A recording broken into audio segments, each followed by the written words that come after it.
Welcome back, Lakshmi Institute. Good morning to all. So previous class we discussed about chlorophyce member.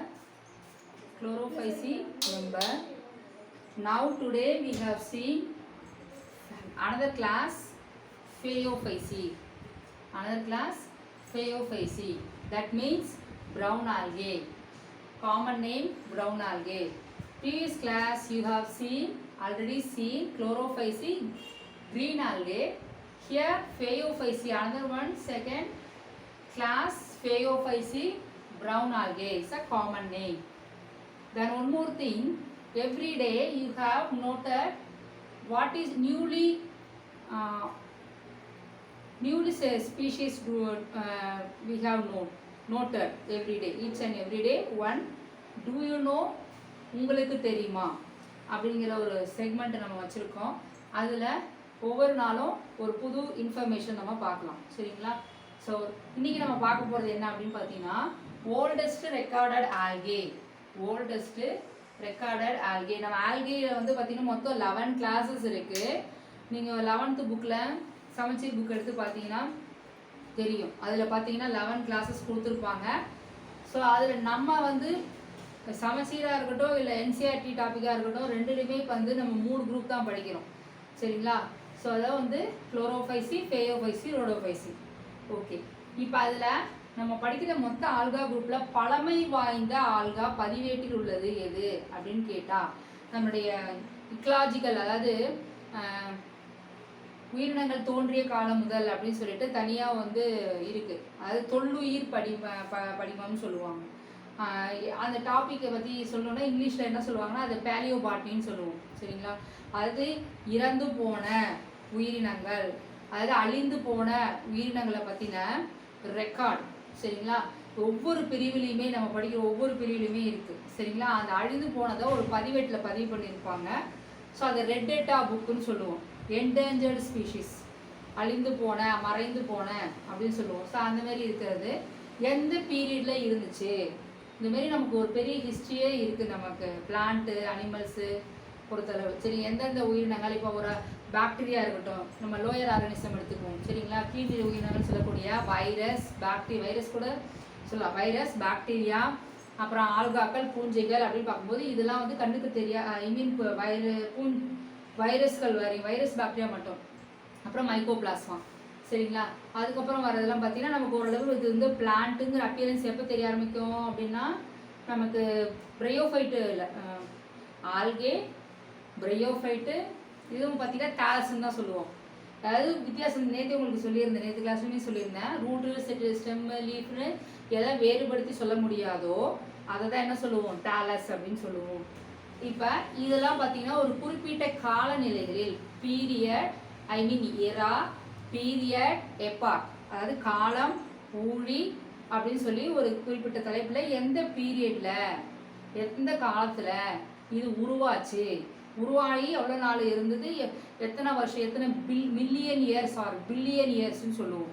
ஒன்றுக்கும் தனித்தனி numbers இருக்குது, சரிங்களா? 2.4.2, 2.3 something. அது வந்து நமக்கு அந்த நம்பர் வந்து ஒரு சில கேள்விகள் கேட்கும்போது எக்ஸாக்டாக நமக்கு அதில் இருந்துச்சுன்னா ஓகே, இல்லைனா அது ரிலேட்டடாக என்ன வருதோ அந்தமாரி சூஸ் பண்ணிக்கணும்.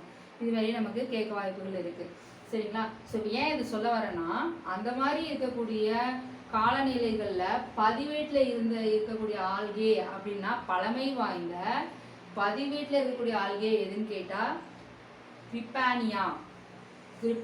இது நம்மளுடைய புக்கில் வந்து சமச்சீர் புக்கில் இருக்குது. இது அடிஷ்னலாக நீங்கள் தெரிஞ்சுக்கணுங்கிறதுக்காக நான் இதை சொன்னேன். டூ யூ நோவில் இருக்குது. ஆனால் இது வந்து இதுக்கு சம்மந்தம் இல்லை, இந்த குரூப்புக்கு இது சம்மந்தம் இல்லை. அப்புறம் ஏன் இதை சொல்கிறீங்கன்னா, நான் ஜஸ்ட் வந்து இது வந்து டூ யூ நோ அப்படின்னா இன்று ஒரு தகவல், அது ஏதாவது ஒரு ஷேர் பண்ணணும், அது ஆல்கா ரிலேட்டடாகவே இருக்கட்டுமே அப்படிங்கிறதுக்காக தான் இந்த இதை உங்களுக்கு கொடுத்துருக்கேன், சரிங்களா? ஓகே, இப்போ நம்ம வந்து ஃபேயோஃபைசிக்குள்ளே போயிடலாம். ஃபேயோஃபைசி டாப்பிக்கில் பார்த்தீங்கன்னா இப்போ நம்ம இதோடைய காமன் கேரக்டர்ஸ் தான் பார்க்க போகிறோம், சரிங்களா? So majority of the forms are found.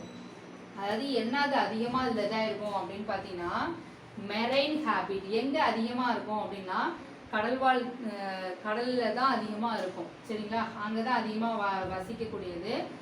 Majority of forms found in marine. Then example சொல்லணும்னா இப்போ எக்ஸாம்பிள் ப்ளீரோக்ளாடியா. ப்ளீரோக்ளாடியா அப்படின்னா எதுனா ஃப்ரெஷ் வாட்டர், நன்னீரில் வாழக்கூடியது. சரிங்களா? அடுத்து பார்த்தீங்கன்னா ஃபிலமெண்டஸ் தாலஸ். சரிங்களா? இலைகள் உடையது. என்ன எக்ஸாம்பிள்? எக்டோகார்பஸ். எக்டோகார்பஸ். அடுத்து பார்த்தீங்கன்னா ஃப்ராண்ட் லைக். பார்க்கறதுக்கு இலை மாதிரி தெரியும், ஆனால் இலை கிடையாது. So frond like. Dictyota. Dictyota. Then giant kelp. ராட்சச தன்மையுடையது, மெரைன்ல தான் இருக்கக்கூடியது. இருக்கிறதுலே அப்படியே சைஸ் ரொம்ப மெகா சைஸ்ன்னு சொல்லுவோம். அப்படி சொல்லக்கூடியது எது அப்படின்னா லாமினேரியா மேக்ரோசிஸ்டிஸ்.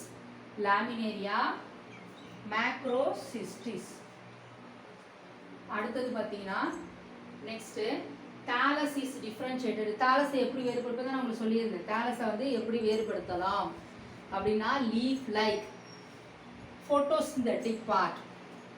பார்ப்பதற்கு இலை போன்ற அமைப்பில் இருக்கக்கூடிய ஒளிச்சேர்க்கை செய்யக்கூடிய பகுதி, அதை தான் என்ன சொல்லுவோம்? ஃப்ராண்ட் அப்படின்னு சொல்லுவோம். ஃப்ராண்டுகள், தமிழ்லையும் ஃப்ராண்டுகள் தான், இங்கிலீஷ்லையும் ஃப்ராண்டு தான். The thallus is differentiated into leaf like photosynthetic part is called frond. ஒளிச்சேர்க்கை செய்யக்கூடிய பகுதியாக மாறுவது எது அப்படின்னு கேட்டா ஃப்ராண்ட். ஓகேங்களா? Next stalk like structure. அப்ப காம்பு போன்ற பகுதி. காம்பு போன்ற பகுதி, ஸ்டாக்னா காம்பு. காம்பு போன்ற பகுதிக்கு என்ன சொல்லுவோம் அப்படின்னா ஸ்டைப். அந்த பேருக்கு வந்து இடம், அந்த பார்ட் என்ன சொல்லுவோம் அப்படின்னா ஸ்டைப். இப்போ நான் ஒரு பிளான்ட் இருக்கு, இந்த இடத்த சொல்லணும், இப்போ இப்படி போட்டிருந்தோம்னா ரூட்டு, இது இருந்தால் இங்கே நமக்கு மெயின் ஸ்டெம் வருது, இது அண்டர் கிரவுண்டில் இருக்கும் ரூட்டு, இது பார்த்தீங்கன்னா லீஃபு இப்படி அரேஞ்ச் ஆகிருக்கும். ஸோ நம்ம சொல்லி ஜென்ரலாக ஒரு அப்பியரன்ஸ் இல்லைங்களா? ஸோ அந்தமாரி இப்போ இங்கே என்ன சொல்கிறாங்கன்னா இந்த காம்பு போன்ற பகுதி இருக்கிறதுக்கு ஸ்டைப்புன்னு சொல்கிறாங்க. ஆனால் இது வந்து நான் மார்ஃபலாஜிக்கலாக இப்படி சொல்கிறேன். இது என்னது? ஆக்சுவலாக தாலஸ். தாலஸ்ன்னு சொல்லும்போது நம்ம இந்த அளவுக்கு எக்ஸாக்டாலாம் நம்ம பார்க்க முடியாது. தாலஸோட நேச்சரே பார்த்தீங்கன்னா இப்படி இருக்கும். நமக்கு பார்த்தீங்கன்னா கொஞ்சம் அப்படி ப்ராடாக ஒரு இலை அகலமாக விரிஞ்ச மாதிரி இருக்கும். இந்த மாதிரி நமக்கு லைட்டாக வந்து எட்ஜிலலாம் இந்த மாதிரி இருக்கும். எட்ஜிலலாம் பார்த்தீங்கன்னா இந்த மாதிரி இருக்கும். இன்னும் நடுவில் வெயின்ஸ் எல்லாம் இருக்கும், இப்படி பரவலாக இருக்கிற மாதிரி இருக்கும். அதை தான் இங்கே என்ன சொல்கிறாங்க, குறிப்பிட்ட பார்ட் வந்து பார்த்திங்கும்போது காம்பு மாதிரி இருக்கக்கூடிய பார்ட்டு, அதை தான் இந்த ஸ்டைப்புன்னு சொல்கிறோம். ஓகேங்களா? தென் ஹோல்டு ஃபாஸ்ட் அட்டாச். ஹோல்டு ஃபாஸ்ட்னா பற்றுறுப்புன்னு தமிழில் சொல்லுவோம். ஹோல்டு ஃபாஸ்ட்னா என்னதுன்னா பற்றுறுப்பு. பற்றுறுப்பு அதாவது அது சப்போர்ட்டுக்காக இருக்கக்கூடியது. ஏதோ அதோட ஃபுல் ஸ்ட்ரக்சரும் தனியாக இல்லாமல் இப்படி ஒரு பேஸோட, இதுதான் ஹோல்டு, இது பேஸோட அப்படியே இது வந்து இதில் அப்படியே இப்படி அட்டாச் ஆகிருக்கிற மாதிரி இருக்கும். சரிங்களா? Holdfast attach thallus to substratum. சப்ஸ்ட்ரேட்டம்ங்கிறது ஒரு பேஸ் தான், அடிப்பகுதியில் substratum. Okay. Then pigments include chlorophyll A and C, carotenoids and xanthophyll. Pigments இதில் இருக்கக்கூடிய நிறமிகள், என்னென்ன நிறமிகள் இதில் வரும் அப்படின்னு பார்த்தீங்கன்னா chlorophyll A and C. இப்போ நான் திரும்பவும் உங்களுக்கு ஞாபகப்படுத்துகிறேன். ப்ரீவியஸ் கிளாஸ் பார்க்கும்போது 3 குரூப்லேயும் காமனாக இருக்கக்கூடிய ஆல்கே, இல்லைன்னா ஐ மீன் இது 11 கிளாஸஸ்லையும் காமனான்னு பார்த்தோம் அப்படின்னு சொன்னால் chlorophyll Aன்னு சொல்லியிருந்தேன். இதுதான் வந்து என்ன சொல்லியிருந்தேன், யூனிவர்சல் பிக்மெண்ட். Universal pigment. ஓகேங்களா? Universal pigment.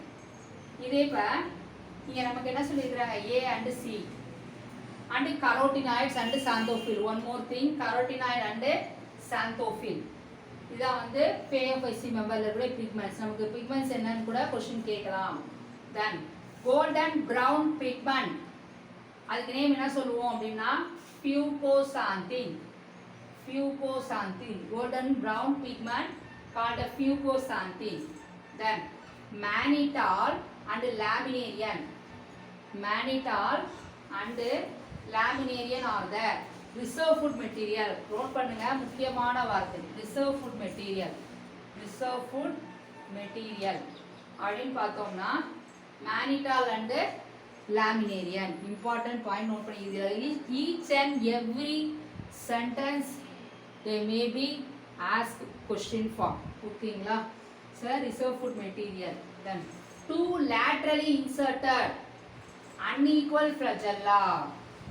அதாவது என்ன சொல்றாங்க, flagella வந்து ஈக்குவல் சைஸா இல்லை, இதுல இன்சர்ட்ல சமமற்ற கசையிலைகளாக இருக்கிறது. அப்படின்னா ஒன்றுக்கு ஒரு இது பேரு விப்ளாஷ் அப்படின்னு சொல்லுவோம், இன்னொருக்கு பேரு டென்சல்னு சொல்லுவோம். ஓகேங்களா, விப்ளாஷ் இன்னொன்று என்னது டென்சல். தென் செக்ஷுவல் ரீப்ரொடக்ஷன் பார்த்தீங்கன்னா ஐசோகேமி, ஊகேமி. நான் ஆல்ரெடி ஐசோகேமினா என்ன ஊகேமினா என்னன்னு ப்ரீவியஸ் இதில் சொல்லியிருக்கேன். ஓகேங்களா, ஸோ அகைன் நாட் இப்போ ரிப்பீட் பண்ண வேண்டியது நினைக்கிறேன். நெக்ஸ்ட் ஃபோட்டோ இதில் என்ன பார்த்தீங்கன்னா மோஸ்ட்லி ஊகேமஸ் டைப் தான் இருக்கும் ஃபையோஃபைசியில். இப்போ நமக்கு காமன் கேரக்டர்ஸ் கேட்கலாம், sexual reproduction common character what which character appearance in Phaeophyceae அப்படின்னு கேட்கலாம். கேட்டாங்கன்னா என்ன சொல்லுவீங்க, oogamous type, mostly oogamous type. Then example பார்த்தீங்கன்னா அடுத்தது இதுக்கு இப்போ நம்ம சொல்லியிருக்கிறது தான் பார்த்தீங்கன்னா ஃபையோஃபைசியில் வரக்கூடிய examples. Sargassum, Laminaria, Sargassum, Laminaria, Fucus and Dictyota. So இதெல்லாமே இந்த 4 ஸ்பீஷிஸ் தான். These 4 species comes under the Phaeophyceae brown algae group. ஓகேங்களா, ஸோ ஃபர்தராக உங்களுக்கு இதில் ஏதாவது டவுட் இருந்துச்சுன்னா கமெண்ட் செக்ஷன் கேளுங்க. அடுத்து நெக்ஸ்ட் கிளாஸ் வந்து பார்த்தீங்கன்னா ரோடோஃபைசி, RHODO ரோடோ, PHYCEAE. ஆனால் இது பார்க்குறதுக்கு முன்னாடி இதில் வேற என்ன எக்கனாமிக்கல் வேல்யூ இருக்கக்கூடியது ஆல்கேல்குள்ள என்ன இருக்கு அப்படிங்கிறத அதை வந்து நெக்ஸ்ட் கிளாஸில் சொல்லிட்டு அடுத்து ரோடோஃபைசி பார்க்கணும். சரிங்களா, ஓகே, தேங்க்யூ ஸோ மச்.